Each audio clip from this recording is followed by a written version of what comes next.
মিটিংয়ে পে স্কেলের চূড়ান্ত সিদ্ধান্ত গ্রহণ, কর্মচারীদের সর্বনিম্ন বেসিক ও অবসর সুবিধা সহ দুটি সুখবর প্রকাশ করা হয়েছে। আপনারা অবশ্যই চ্যানেলটি সাবস্ক্রাইব করে ভিডিওটি কন্টিনিউ করুন। আজ জরুরি মিটিংয়ে মন্ত্রী পরিসভায় সকল কিছুর ইতিবাচক সিদ্ধান্ত এসেছে। কর্মচারীদের দাবি বাস্তবায়ন করতে যতটুকু সক্ষমতা প্রয়োজন তা অর্জন করেছে বলে মন্তব্য করেন সংশ্লিষ্ট কর্তৃপক্ষ। যেহেতু বিভিন্ন জটিলতা ছিল, তাই গেজেট প্রকাশ নিয়ে বিলম্ব তৈরি হয়েছিল। তবে শেষ পর্যন্ত আজ অর্থ মন্ত্রণালয় কর্তৃপক্ষ থেকে নবম জাতীয় বেতন স্কেল বাস্তবায়নের সঠিক অবস্থান তৈরি হয়েছে।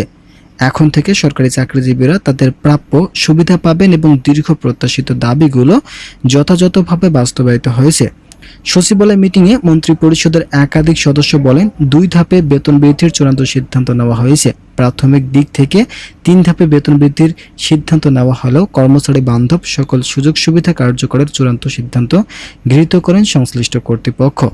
তারেক রহমান আজকের বৈঠকে বলেন, কর্মচারীদের দাবিগুলো বাস্তবায়ন করতে মাত্র 44,000 কোটি টাকা দিয়ে কোনোভাবেই সম্ভব নয়। এখানে বিভিন্ন ধরনের ভাতা সংযোজন করতে হবে।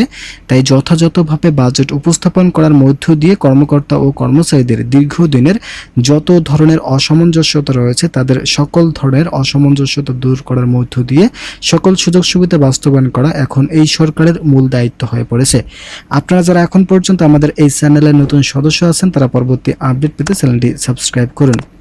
আজকের মিটিংয়ে বেতন কাঠামো ও অবসর সুবিধা সংক্রান্ত চূড়ান্ত সিদ্ধান্ত গ্রহণ করা হয়েছে। এটি কেবল একটি প্রশাসনিক পরিবর্তন নয়, বরং প্রতিটি কর্মীর জীবনযাত্রার মান উন্নয়ন ও ভবিষ্যতের নিরাপত্তাকে চিহ্নিত করার লক্ষ্যে একটি বলিষ্ঠ পদক্ষেপ। সংশ্লিষ্ট কর্তৃপক্ষের দীর্ঘ পর্যালোচনা ও আলোচনার পর আজ এই যুগান্তকারী ঘোষণাটি আনুষ্ঠানিকভাবে প্রকাশ করা হলো। প্রথম সুখবর হিসেবে বিদ্যমান বেতন স্কেলে আমূল পরিবর্তন এনে সর্বনিম্ন মূল বেসিক বেতন নির্ধারণ করা হয়েছে 20,000 টাকা।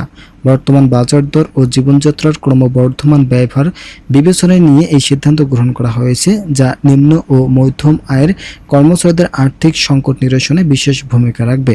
এই বেতন বৃদ্ধি শুধুমাত্র বর্তমানের জীবনযাত্রাকে সহজ করবে না, বরং প্রতিটি কর্মী কর্মের স্পৃহা ও প্রতিষ্ঠানের প্রতি দায়বদ্ধতাকে আরও বহুগুণ বাড়িয়ে দেবে।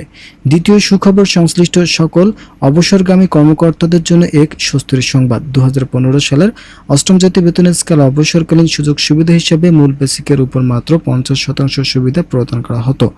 বর্তমান পরিস্থিতিতে কর্মচারীদের দীর্ঘমেয়াদী আর্থিক নিরাপত্তার কথা বিবেচনা করে সুবিধা 50% থেকে বাড়িয়ে সরাসরি 100% পর্যন্ত নির্ধারণ করা হয়েছে। এটি অবসরপ্রাপ্ত কর্মচারীদের বার্ধক্যকালীন জীবনকে আরও সম্মানজনক ও নিশ্চিত করবে। আপনারা অবশ্যই চ্যানেলটি সাবস্ক্রাইব করে ভিডিওটি কন্টিনিউ করুন। অবসর সুবিধা 100% উন্নীত করার এই সিদ্ধান্তকে একটি সাহসী ও মানবিক পদক্ষেপ হিসেবে দেখা হচ্ছে। দীর্ঘ কর্মজীবন শেষে একজন কর্মচারী যখন অবসরে যান, তখন এই আর্থিক সুরক্ষা তাদের পরিবারের সহায়তায় এক বিশাল ভূমিকা পালন করে। সরকার ও নীতি নির্ধারক মহল স্বীকার করে যে কর্মীদের আবেদনের স্বীকৃতি হিসেবে এই বাড়তি সুবিধা তাদের প্রাপ্য ছিল এবং দীর্ঘ সময়ের দাবির প্রেক্ষিতে এই সিদ্ধান্ত কার্যকর করা হচ্ছে। বেতন কাঠামোতে এই পরিবর্তন ও অবসর সুবিধা বৃদ্ধির প্রভাব অত্যন্ত সুদূরপ্রসারী হবে। এটি একদিকে যেমন কর্মক্ষেত্রে স্বস্তি ও স্থিতিশীলতা ফিরিয়ে আনবে, অন্যদিকে প্রতিষ্ঠানের উৎপাদনশীলতা বৃদ্ধিতে সহায়ক হবে। প্রতিটি কর্মচারী এখন থেকে আরও উৎসাহ ও নিবেদিত প্রাণ হয়ে তাদের দায়িত্ব পালন করতে পারবেন, কারণ তারা জানেন যে তাদের বর্তমান পরিশ্রমের মূল্যায়ন হচ্ছে এবং ভবিষ্যৎ জীবনের সুরক্ষা নিশ্চিত করা হয়েছে। পরিশেষে এই ঘোষণাটি কার্যকর করার মাধ্যমে কর্মচারীদের মাঝে দীর্ঘদিনের লালিত প্রত্যাশা পূরণ হলো।